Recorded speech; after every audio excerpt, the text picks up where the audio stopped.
नमस्कार, स्वागत है आपका। मैं हूं आपके साथ सपना दीपक मद्देशा। बुलेटिन का आगाज करेंगे। पीएम मोदी ने तमिलनाडु में आयोजित राष्ट्रीय कार्यक्रम के दौरान प्रधानमंत्री किसान सम्मान निधि की 21वीं किस्त जारी की। हरियाणा के भी किसानों के खातों में किस्त की राशि पहुंचाई गई। इस मौके पर मुख्यमंत्री नायब सिंह सैनी ने वर्चुअली कार्यक्रम से जुड़े। सीएम सैनी ने प्रदेश के किसानों को मिली इस राहत पर खुशी भी जताई है और सभा को संबोधित किया। आज इस प्रधानमंत्री किसान सम्मान निधि में हम सब के लिए ये बहुत ही हर्ष का विषय है कि देश के यशस्वी प्रधानमंत्री आदरणीय नरेंद्र मोदी जी अभी कुछ समय के बाद देश के किसानों के खाते में 21वीं किस्त नॉन स्टॉप डालने वाले हैं। आज इस अवसर पर हमारे हरियाणा सरकार के कैबिनेट मंत्री रणबीर गंगवा जी, हमारे जिला के अध्यक्ष विपिन भैसला जी,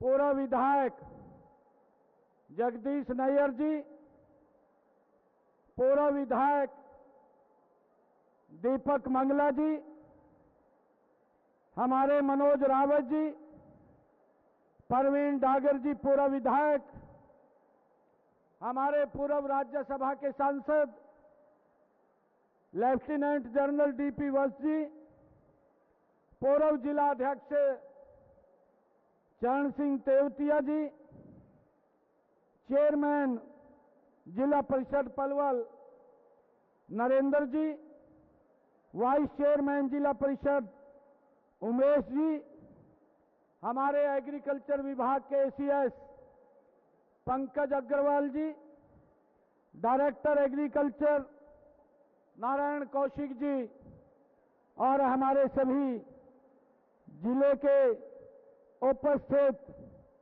मंत्रीगण, हमारे सांसदगण एवं विधायकगण जो हमारे पूरे हरियाणा प्रदेश से आज इस गौरवशाली कार्यक्रम में जुड़ रहे हैं। मैं सभी पत्रकार एवं छायाकार मित्रों का और सभी किसान भाइयों का, मातृशक्ति का, सभी युवा साथियों का मैं दिल से आभार व्यक्त करता हूं और आप सबको आज जो आदरणीय प्रधानमंत्री जी ये 21वीं किस्त प्रधानमंत्री किसान सम्मान निधि की आज कुछ समय के बाद हमारे बीच में डालने वाले हैं, इसके लिए आप सबको बहुत बहुत बधाई और शुभकामनाएं देता हूं। साथियों, आज आदरणीय प्रधानमंत्री जी 18,000 करोड़ रुपए के राशि 9 करोड़ किसानों के खाते में आज डालने का भी थोड़ी देर में काम करेंगे। साथियों, मुझे यह बताते हुए कि बड़ी खुशी भी हो रही है कि आज हरियाणा के 15,82,000 किसानों के खाते में आज 316 करोड़ 38 लाख रुपए की राशि आज हरियाणा के किसानों में के खाते में डाली जा रही है। साथियों, इसे मिलाकर के किसानों को आज हमारे कुल 7,233 करोड़ ये 74 लाख रुपए की राशि ये अब तक डाली जा चुकी है। जो 21वीं किस्त आज जब ये डल जाएगी इसमें 7,233 करोड़ 74 लाख रुपए की राशि ये किसानों के खाते में डाली जा चुकी है।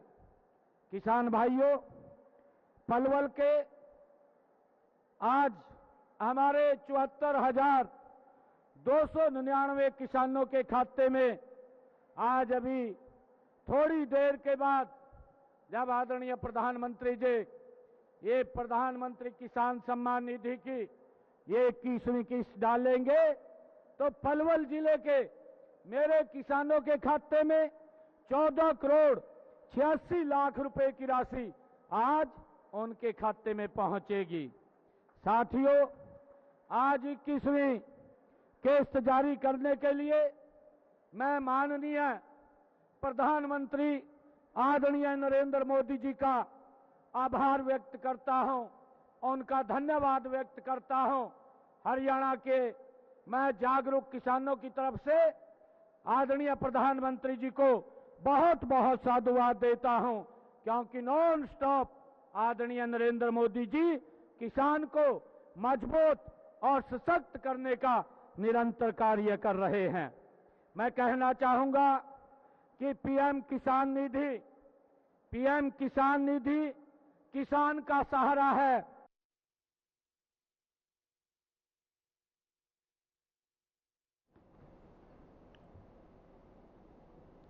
और आगे बढ़ेंगे। हरियाणा के शहरी स्थानीय निकाय मंत्री विपुल गोयल ने विधायक और निगम अधिकारियों के साथ बैठक की, जिसकी जानकारी देते हुए विपुल गोयल ने बताया कि फरीदाबाद के सरकारी स्कूलों को अपग्रेड किया जाएगा और शिक्षा विभाग की सभी योजना को फरीदाबाद में लागू करने के निर्देश दिए गए हैं।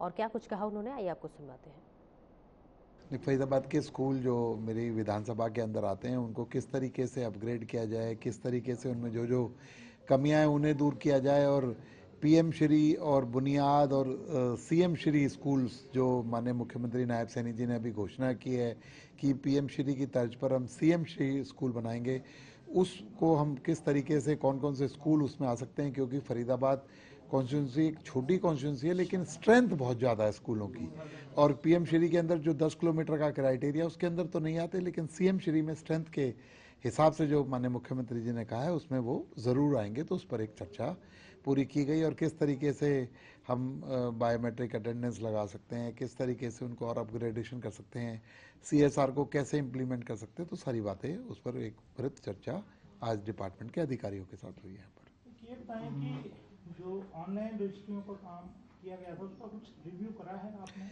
ऑनलाइन रजिस्ट्रियों का जो काम है वो रिव्यू किया नहीं गया था, एवरी डे रिव्यू हो रहा है। कल भी 1000 से ज़्यादा रजिस्ट्रियाँ हुई हैं और डे बाय डे उनमें बेटरमेंट, क्योंकि जब इतना बड़ा बदलाव और परिवर्तन किया जाता है कोई ना कोई प्रैक्टिकल प्रॉब्लम आ ही जाती है।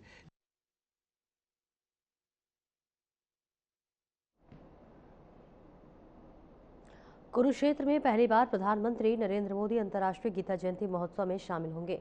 इस दौरान स्वामी ज्ञानंद महाराज ने कहा कि पीएम मोदी का आगमन इस आयोजन की भव्यता को एक नई ऊंचाई देगा। तो वह इस बार 50 से अधिक देश महोत्सव से जुड़ेंगे और 21,000 विद्यार्थी गीता के श्लोकों का सामूहिक उच्चारण करेंगे।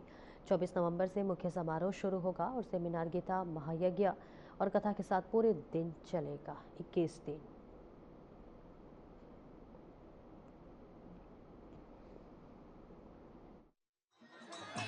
सरस मेला के रूप में विधिवत प्रारंभ हो चुका है, और हमें लगता है कि जिस प्रकार से प्रारंभ से ही लोगों में आस्था, उत्साह, उल्लास दिखाई दे रहा है, इसे देखकर लगता है कि आगे आगे जैसे भगवद गीता और गीता महोत्सव के कुछ विशेष भाव आएंगे तो उसमें ये उल्लास एक राष्ट्रव्यापी उल्लास बनेगा, और भारत से बाहर तक भी आज के जो संचार माध्यम है उनके माध्यम से पूरे विश्व को ये जोड़ेगा अपने साथ। 24 तारीख को जो अंतर्राष्ट्रीय गीता महोत्सव का मुख्य भाव है वो प्रारंभ होगा। 15 तारीख से अभी सरस मेला के रूप में, क्राफ्ट मेला के रूप में वो आप सब देख ही रहे हैं।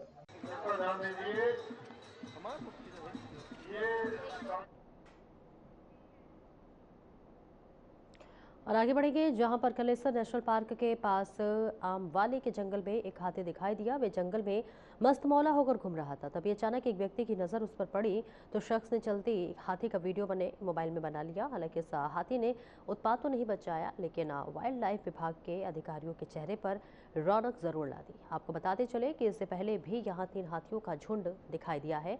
तो वहीं अब वाइल्ड लाइफ विभाग अनुमान लगा रहा है कि शायद ये वही हाथी है जिसे अराइया वाला गांव के खेतों में कहर बरपाया था।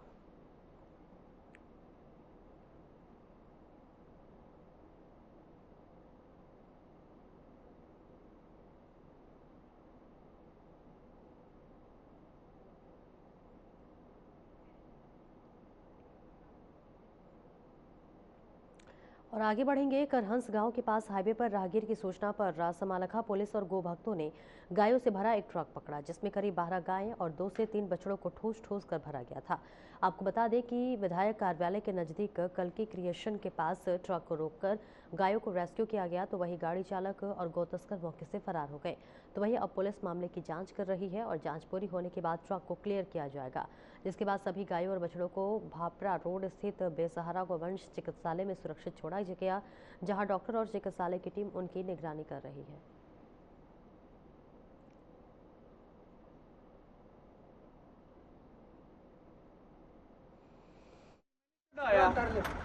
दो ड्राइवर थे जिनका आपसी झगड़ा हो गया मालिक के साथ, तो नया गाय उतार रहे थे। तो जैसे ही मौके पुलिस पहुंची तो पुलिस ने संदीप को फोन किया। संदीप ने हमारी टीम को फोन किया। मौके पर आए हैं जो कि सारी गायों को 12 गाय हैं, उसमें 2 भी आई है, 10 बेची गाय, 2-3 कबूतर का बाज गया।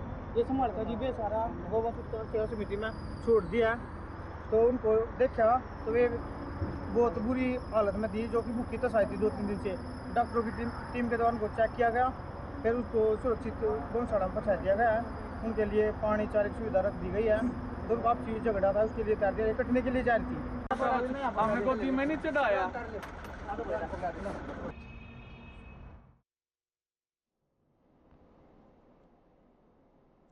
पानीपत के चौटाला रोड स्थित RN फाइबर फैक्ट्री में भयंकर आग लग गई। इस दौरान फैक्ट्री में रखा सारा माल और मशीनें जलकर राख हो गया। तो वहीं आपको बता दें कि आग के कारण अभी तक स्पष्ट नहीं हो पाए हैं, लेकिन संभावना जताई जा रही है कि शॉर्ट सर्किट के कारण आग लगी होगी। सूचना मिलते ही फायर ब्रिगेड की गाड़ियां मौके पर पहुंची और आग पर काबू पाया।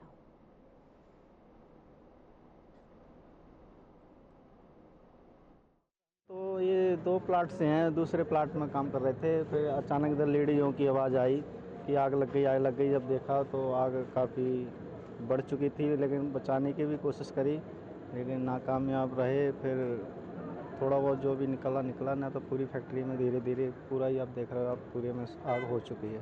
आग लगने के कारण कुछ पता लगे? कारण तो सर हमें कुछ नहीं पता लगा, आग लग चुकी थी। जब पता लगा आवाज़ सी आई। बात हुई है, क्या नाम है, वहाँ मैं फायर ब्रिगेड पे जाके आया हूँ। कोई हालत इतनी खराब कर रखी है, कोई यहाँ पे फायर ब्रिगेड नहीं आ रही है। सिर्फ 2 या 3 फायर ब्रिगेड आई है सुबह से अब तक की। पुलिस वाले खड़े हुए हैं, पुलिस वाले भी लगातार फोन कर रहे हैं, सारा प्रशासन फोन कर रहा है, कोई सुनवाई नहीं हो रही है। मतलब कोई क्या इंडस्ट्री वाले क्या करेंगे बताइए ना आप। इंडस्ट्री इतनी हालत खराब हो रही है, सुनवाई नहीं हो रही है। फिर क्वेश्चन करने के लिए 50 लोग आ जाएंगे, मीडिया भी, सारे हर आदमी आएगा क्वेश्चन के लिए। कैसे लगी, कंट्रोल करवाना है इनकी वो है, जिम्मेदारी है। RN फाइबर है चौटाला रोड पे, इसमें आग की सूचना मिली थी। उस आग की सूचना पे मैं और SHO के साथ सभी मुलाजिमों के साथ पहुंचे हैं और फायर ब्रिगेड की गाड़ियां लगी हैं और इस पे जल्द काबू पाएंगे। आग लगने की सूचना प्राप्त हुई थी कि चौटाला रोड पे आग लगी है, तो तुरंत हमने अपनी जो नियरेस्ट फायर स्टेशन है हुडा, वहाँ से 2 गाड़ियाँ भिजवाई, लेकिन उन द्वारा हमारे को मैसेज दिया जाता है आग काफ़ी भयंकर सिचुएशन में है। तो देखते हुए हमने जिला पानीपत की सभी गाड़ियों के अलावा NFL रिफाइनरी और थर्मल को मैसेज कर दिया है। और इसके अलावा जो नियर बाय के डिस्ट्रिक्ट है हमारे, करनाल है, रोहतक है, कुरुक्षेत्र है।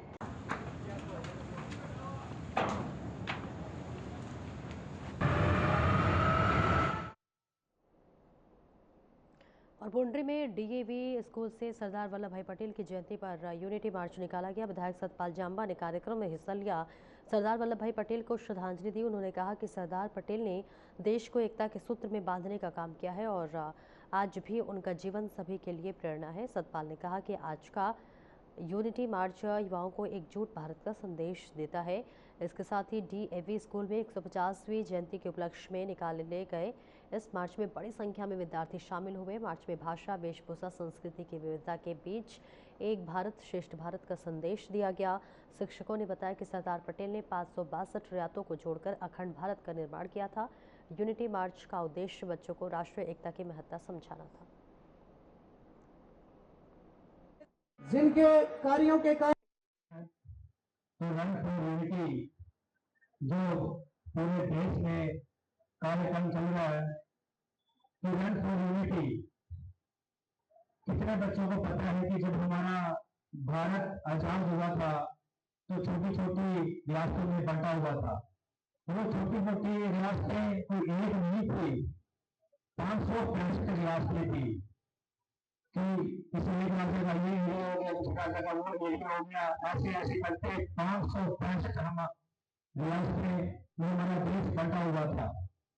उसमें से 562 को डंके की चोट पे एक करने वाले अगर कोई थे, वो थे सरदार वल्लभ भाई पटेल, जिसने देश को एक किया। और आज हम सब यूटी मार्च के इस पावन अवसर पर एकजुट होकर यह संदेश देने के लिए खड़े हैं कि जब जब राष्ट्र को हमारी जरूरत होती है, तब तब भारत की जनता एक स्वर में कहती है कि हम सब एक है, भारत एक है। हमारा देश विविधताओं से बड़ा है, भाषा अलग है, बोली अलग है, परिधान अलग है, संस्कृति भी किसी जगह अलग है, लेकिन हमारी आत्मा एक है और वह है भारत माता की सेवा और सम्मान।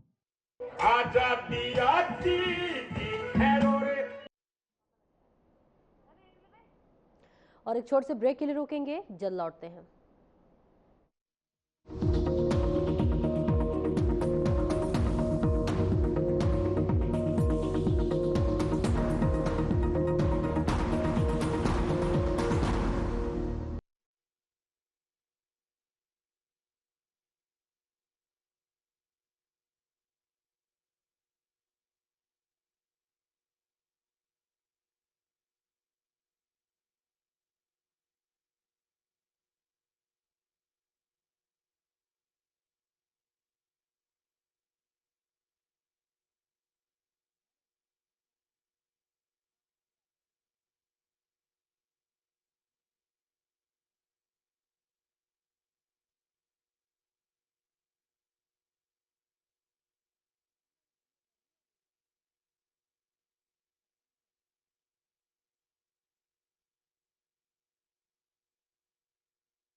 अब ब्रेक के बाद एक बार फिर से स्वागत है आपका। खबरों में आगे बढ़ेंगे। जुलाना विधानसभा क्षेत्र में इंदिरा गांधी की 108वीं जयंती धूमधाम के साथ मनाई गई, जिसमें जींद जिला कांग्रेस अध्यक्ष ऋषिपाल और जुलाना विधानसभा प्रभारी ऋषि राम यादव ने मुख्य रूप से शिरकत की। तो वहीं इस अवसर पर इंदिरा गांधी की फोटो का पुष्प अर्पित कर उन्हें श्रद्धांजलि दी गई और उनके योगदानों को याद करते हुए कांग्रेस अध्यक्ष ऋषिपाल ने कहा कि इंदिरा गांधी वे मजबूत लेडी थी जिन्होंने देश के लिए काम किया और देश के लिए ही अपने प्राणों की आहुति दी।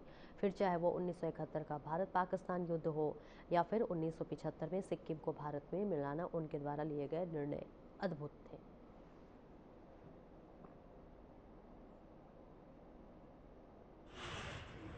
यादव जी आयोजित किया गया 26 तारीख को जींद में जो हम डीसी साहब के माध्यम से राष्ट्रपति को ज्ञापन देंगे, उस सिलसिले में हमें आज उचाना विधानसभा की मीटिंग बुलाई। उसी की तैयारी के लिए, उसकी रूपरेखा तैयार करने के लिए आज हम यहाँ इकट्ठे हुए हैं। मेन हमारा पर्पज एक ही है, आज के दिन 26 तारीख के अभियान को सफल बनाना। और इंदिरा गांधी जी को भी याद किया। हाँ, 19 नवंबर है, इंदिरा गांधी जी को याद करने के लिए, उनको श्रद्धांजलि देने के लिए और मीटिंग बुलाने के लिए सेम एक ही पर्पज़ रखा है, इंदिरा जी को याद करने के लिए। भारत की पहली महिला प्रधानमंत्री इंदिरा जी को याद करना। हमारी जो प्रथम लेडी प्रधानमंत्री श्रीमती इंदिरा गांधी जी की जयंती मना रहे हैं और इसके साथ साथ जो हमारा 26 नवंबर का कार्यक्रम है, उसके बारे में हम सभी को निमंत्रण देने के लिए आए हैं और जो वोट चोर गद्दी छोड़ का हमारा कार्यक्रम है 26 तारीख का, सभी से हमने निवेदन किया है कि वो 26 तारीख के कार्यक्रम में आकर कार्यक्रम की शोभा बढ़ाएं, इसीलिए आज जुलाना में आए हैं। आज किया गया आज स्वर्गीय श्रीमती इंदिरा गांधी जी की जयंती को 108वीं जयंती है। जुलाना विधानसभा क्षेत्र में बड़ी धूमधाम से मनाया जा रहा है, जिसमें जिला के अध्यक्ष श्री ऋषिपाल जी और सभी हल्का से आए हुए वरिष्ठ कांग्रेसी नेताओं ने उन्हें श्रद्धांजलि जयंती किया है। और इंदिरा गांधी एक नाम नहीं, वो एक ऐसी पहचान थी देश के लिए जिसने विदेशियों को एक विदेश नीति बदलने पर मजबूर किया था। आज भी लोग इंदिरा गांधी जी को याद कर 1971 की लड़ाई को याद करते हैं। उसे आयरन लेडी के नाम से जाना जाता है। वो इतनी मजबूत थी कि उन्होंने जो फैसला ले लिया उसके आगे अमेरिका और दूसरी विदेशी ताकतें घुटने पर आने को मजबूर हो जाती थी। चाहे वो चीन हो, चाहे वो अमेरिका हो, उन्होंने कभी किसी के आगे झुके नहीं और अंतिम सांस तक उन्होंने देश के लिए काम किया और देश के लिए ही वो मरी।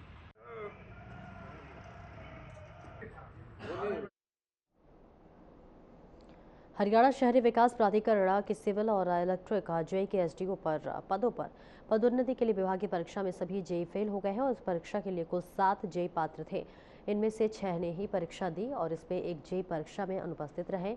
इसी तरह जो है ब्लॉक निर्माण विभाग के ज़्यादातर सहायक अभियंता, उपमंडल अभियंता भी विभागीय परीक्षा पास नहीं कर पाए। विभागीय परीक्षा में करीब 90% अभियंता फेल हो गए हैं।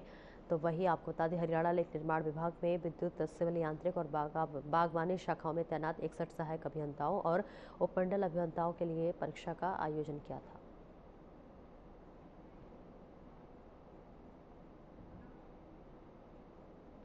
फिलहाल इस बुलेटिन में इतना ही। नमस्कार।